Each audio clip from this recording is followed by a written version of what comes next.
l'invité du jour sur Sun FM 83.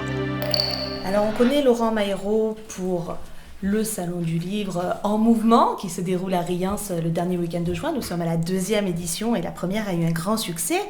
Mais je connais aussi Laurent Maïro pour Arômes naturels, qui est déjà en lui-même un jeu de mots et qui est surtout un ouvrage à la fois épistolaire, à la fois biographique, à la fois romantique et puis tout l'inverse.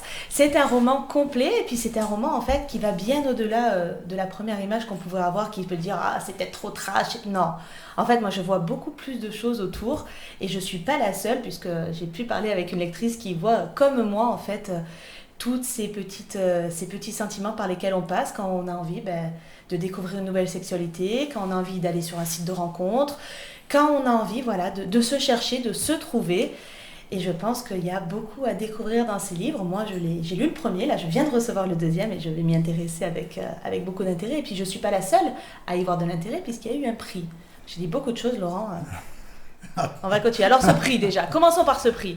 On va commencer par le plus fort et puis ensuite on va reparler du livre. Alors ce prix, c'est le prix du roman gay 2024 que j'ai obtenu dans la catégorie récit de vie.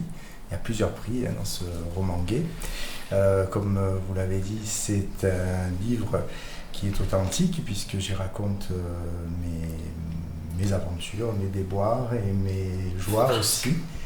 Donc comment je suis passé d'une sexualité hétérosexuelle à une sexualité homosexuelle et voilà toutes les rencontres que j'ai pu faire. Alors ce livre il a échoué, oui, par le truchement d'une amie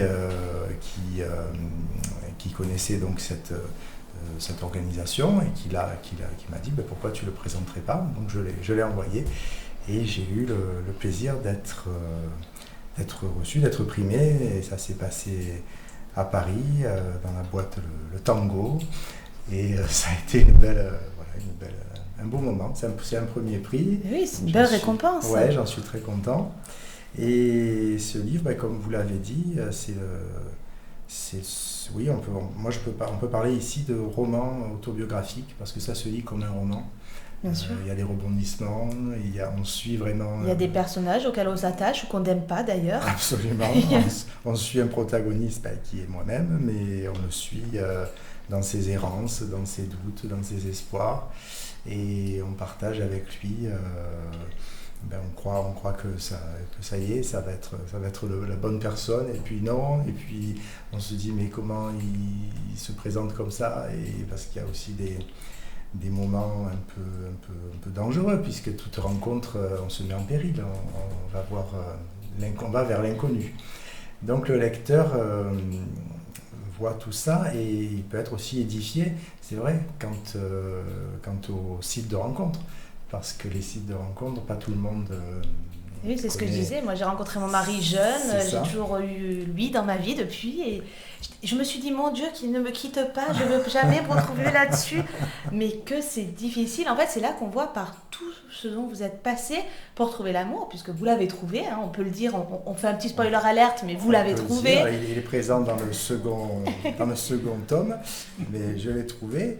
Et ce qui est intéressant aussi, quand on parle de sites de rencontres et de recherche, oui, de l'amour, c'est qu'on se rend compte qu'une homosexualité ou une hétérosexualité, c'est le même combat, parce que ce sont les mêmes recherches, ce sont les mêmes clichés, ce sont les mêmes portraits de gens qui ne savent pas trop où ils ont mal, de gens qui vous ghostent du jour au lendemain. Et c'est la même démarche. Donc ça aussi, c'était un but dans mon écriture, de présenter ces deux sexualités identiques et de pouvoir apporter ma petite pierre à l'édifice, non pas contre l'homophobie, parce qu'on parle toujours d'homophobie, moi j'aime à parler d'homophilie. Donc voilà, soyez plutôt gay-friendly, soyez plutôt ouverts et voyez que en tant qu'homosexuel, je ne suis pas là avec un porte-drapeau ou le rainbow flag. Promis, il est habillé totalement naturellement, on n'a pas de poudre dans les fesses. Non. Oh là là. Alors, et puis alors, c'est pas contagieux, c'est merveilleux, j'ai pas eu de... Non, de pulsion non, lesbienne, non, il n'y a pas eu. Non, mais c'est vrai que Enfin, c'est tellement cliché, c'est horrible parce que c'est vrai que j'espère faire partie d'une génération et malheureusement je suis pas sûre où je me dis mais non maintenant c'est bon quand on a compris que on s'en fiche mais malheureusement non c'est toujours pas le cas et j'arrive pas à me faire à l'idée mais non promis hein, le livre en fait mais moi c'est ça c'est que je l'ai pas lu. Enfin, j'ai pas eu ce sentiment de lire un livre où on parlait d'homosexualité. Non, j'ai lu un livre d'amour, de recherche, J'ai pas réfléchi à ça, je dois avouer. Bon, après, c'est peut-être moi, mais non, on réfléchit pas à ça. Moi, je me suis mise à votre place, en fait.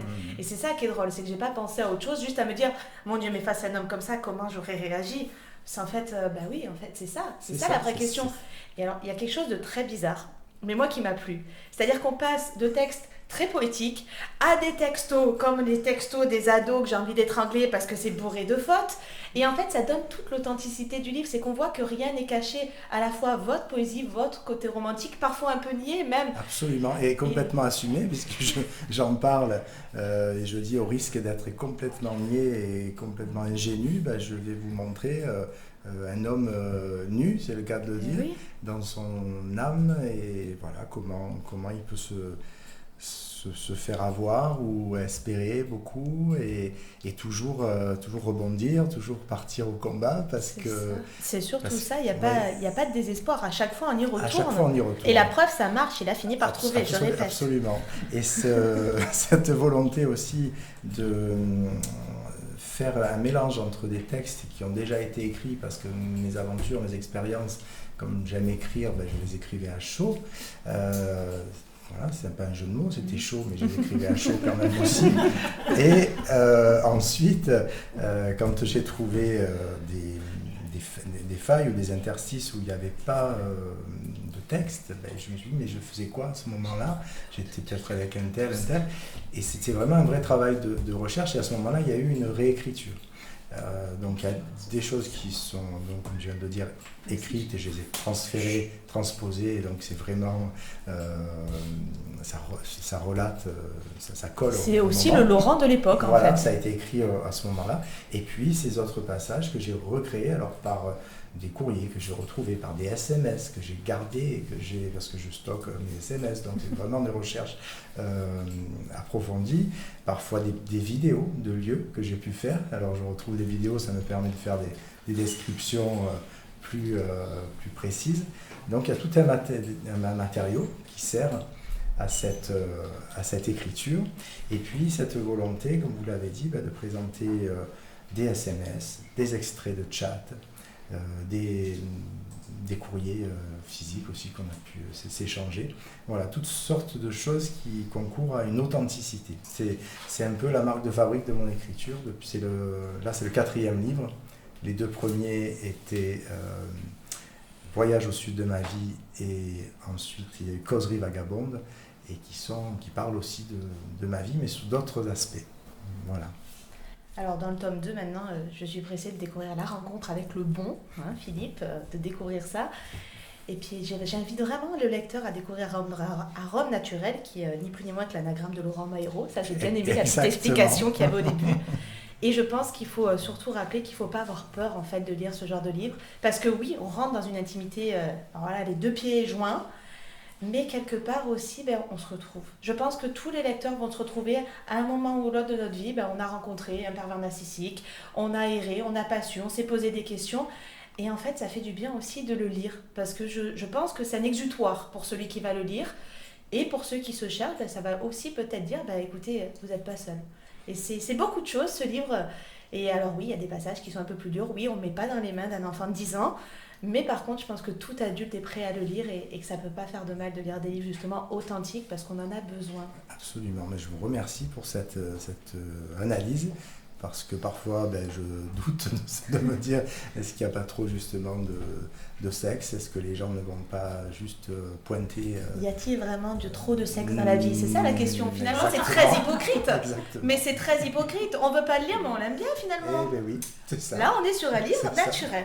Non, mais c'est vrai, c'est bête, mais moi je trouve qu'au contraire, je me suis vue dans un quotidien dans lequel j'aimerais pas retourner parce que ces errances, je n'en veux plus, pitié, mon mari, garde-moi.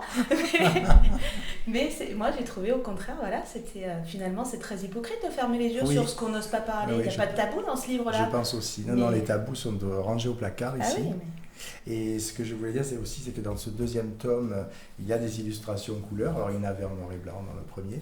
Là, je suis passé un cran au-dessus puisqu'il y a un peu de couleur. Et on peut le... Elles sont belles dans le premier aussi, il y a des dessins magnifiques. Oui, il y a des jolies choses. Ah, c'est Philippe?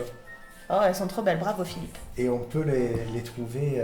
donc on peut le trouver ce livre soit sur Amazon, oui, parce c'est une première publication Amazon. Alors, il a été publié par la Tribu de l'encre fraîche.